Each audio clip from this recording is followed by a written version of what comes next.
예, 이번 시간에는요, 성단과 성운에 대해서 이야기를 좀 해보겠습니다.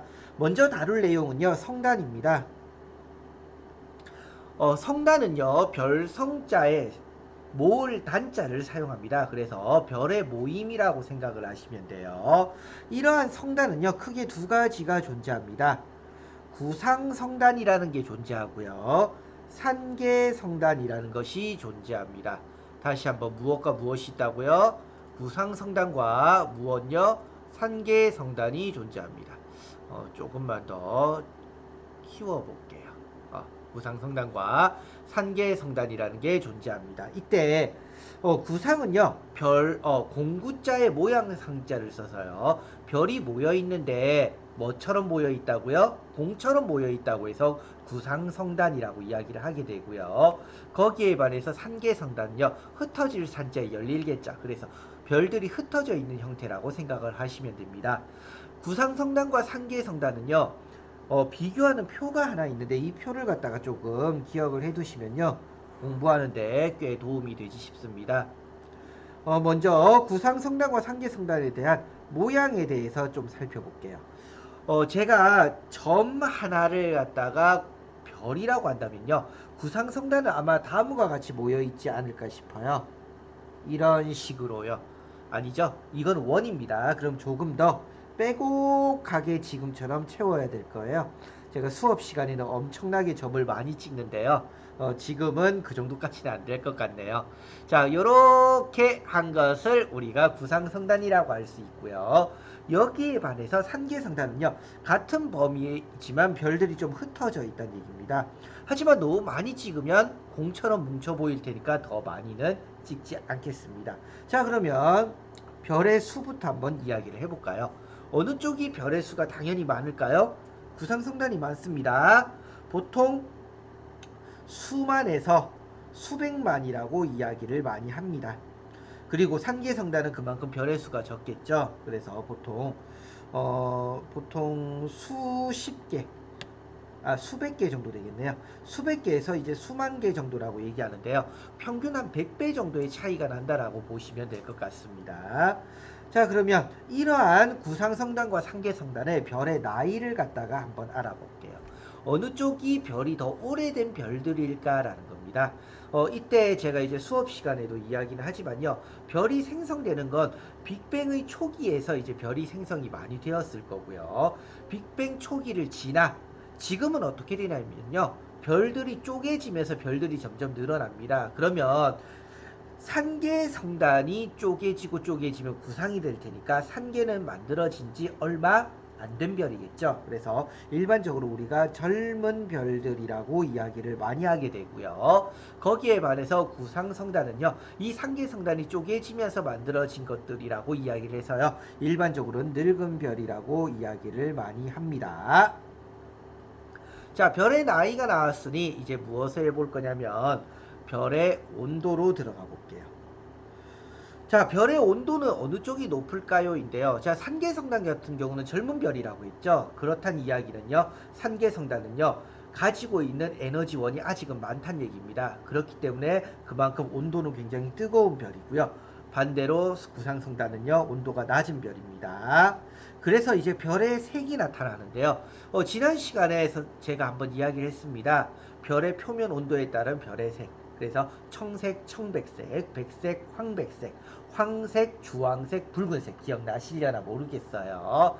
기억 안 나면 공부 한 번 더 해야 됩니다. 이때 구상성단은요 온도가 낮은 별이기 때문에 일반적으로 붉은 별들로 이루어져 있다면요 상계성단은요 청색의 별로 많이 이루어져 있습니다. 자, 어디에 많이 위치할까요? 우리 은하에서요. 자, 우리 은하를 옆으로 이렇게 그려볼게요. 제가 이때 우리 은하는요 이제 크게 핵과 나선팔이 있다라고 했어요.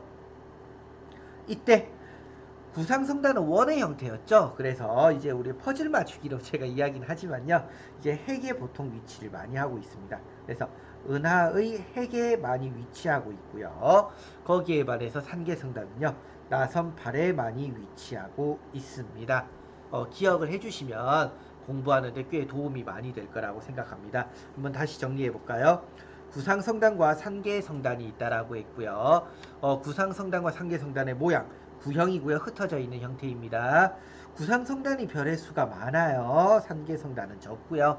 그리고 상대적으로 구상성단은 늙은 별들이 많고요. 젊은 별들이 많습니다. 산계는요. 그래서 구상성단은 늙은 별들이다 보니까 온도는 굉장히 낮은 편이고요. 그래서 온도는 붉은색 은하의 핵에 위치하고 있고요.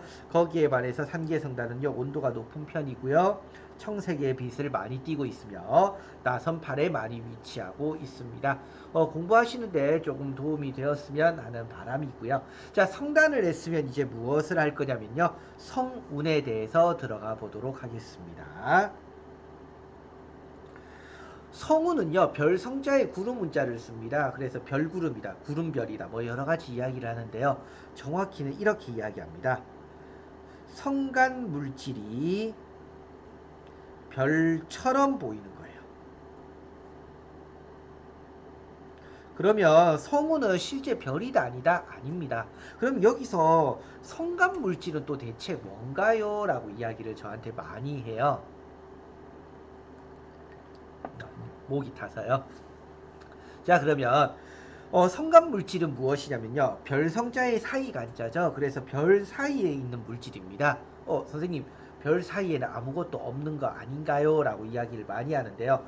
별 사이에는요, 실제적으로 먼지들도 많고요. 그리고 가스도 많습니다. 특히 이 가스들이 이제 불타오르는 메탄가스나 이런 것들이 굉장히 많습니다. 이런 것들이 별처럼 보인대요.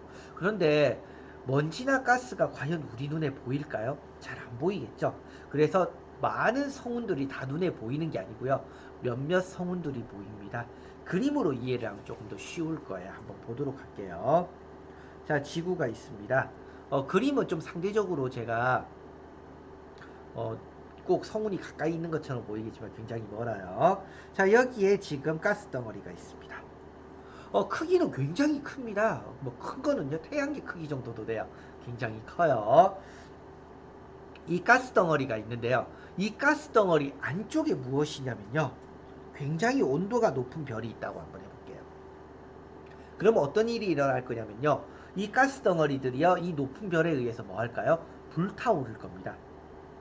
얘가 불탄다는 얘기예요. 불타올라요. 불탄다. 한글로 쓸까요? 불타오릅니다. 그러면 얘가요. 굉장히 빛이 밝게 보일 거예요. 불타오르기 때문에. 그러면 지구에서 어떻게 해요? 보이겠죠? 지구에서 보입니다. 이것을 갖다가 우리가 무엇이라고 하냐면요. 이런 성운을 방출성운 또는 교과서에 따라서 발광성운이라고도 이야기합니다. 방출성운 또는 발광성운. 발광성운이라는 표현을 좀 많이 쓰더라고요.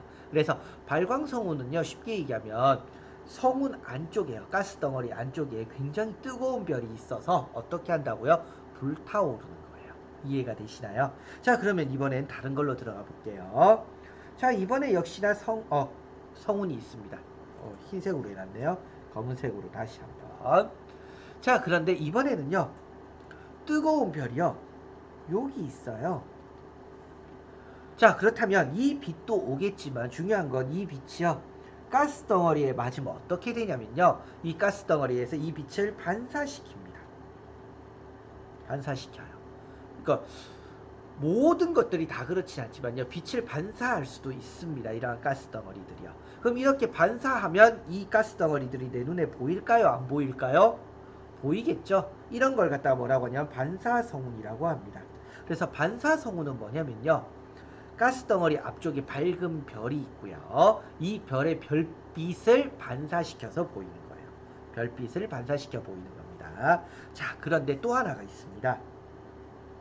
이번에 또 역시나 성운이 있어요. 근데 이번에 이 가스덩어리는요. 다른 것과 좀 많이 틀립니다. 굉장히 짙어요. 그러니까 다른 것 비해서 굉장히 농도가 높다라고 해볼게요. 그런데 이 뒤쪽에 이번엔 뒤쪽이에요. 굉장히 중요한 조건입니다. 이 뒤쪽에 밝은 별이 있어요. 그러면 빛이 통과할까요? 못 통과할까요? 통과하지 못합니다. 가로막히거나 또는 얘가 그냥 흡수만 해버리고 끝나버려요. 그러면 얘가 내 눈에 보일까요? 안 보이겠죠? 그래서 보입니다. 굉장히 좀 아이러니한데요. 잘 보세요. 이 빛이 이렇게만 가는 게 아니에요. 어떻게도 갑니까? 이렇게도 가죠. 이해가 되세요? 그러면 이쪽으로는 이 별빛의 밝은 빛이 보일 겁니다. 이쪽으로도 보이겠죠. 하지만 여기에는 보이나요? 안 보이나요? 검어요. 안 보이게 검은색입니다. 근데 여기는 붉은색이에요. 이해가 되시죠? 그렇기 때문에 다른 곳이 워낙 환하다 보니까 얘가 보이는 거예요. 안 보이니까 보인다라는 표현이 바로 그 얘기입니다. 바로 얘를 갖다가 뭐라고 하냐면요. 암흑성운이라고 합니다. 암흑성운이라고 합니다. 그래서 암흑성운은요, 발광성운이나 반사성운과 조금은 또 다른 차이예요. 제일 대표적인 게 무엇이 있나요? 대부분의 교과서에서 나옵니다. 말머리 성운이라고 나와요. 그래서 말머리 성운 같은 경우는 뭐냐면요, 이제 말머리처럼 이렇게 예를 들면 있다면요, 얘는 검은색이고요. 다른 곳이 워낙 밝아요. 다른 곳이. 그러다 보니까 얘가 보이는 겁니다. 이런 걸 갖다가 암흑성운이라고 이야기를 합니다. 그래서 오늘은요, 위에서 이야기한 무엇과요? 성당과 아래쪽에서 얘기한 성운에 대해서 한번 알아보았습니다. 공부하는데 조금 도움이 되었으면 하는 바람으로 항상 하는데요. 어떻게 보일지는 모르겠습니다. 나름 정말 꼼꼼하게 해보려고 하고는 있어요. 자, 이제 대부분의 학교 시험 문제에서 나오는 단어는 이제 한 단원 남았죠. 이제 빅뱅 이론, 우주 확장설에 대한 부분인데요. 그 부분 하고 나면 대부분의 학교에서도요, 그 뒷부분이 시험 문제 나오는 경우는 조금 드물더라고요. 물론 수업 내용은 끝까지 제가 진행을 하도록 하겠습니다. 예, 오늘 수업 내용은 여기까지고요. 대부분 이제 어려운 내용은 아니니까 걱정하지 말고요. 열심히 공부하면 되겠습니다. 수고하셨습니다.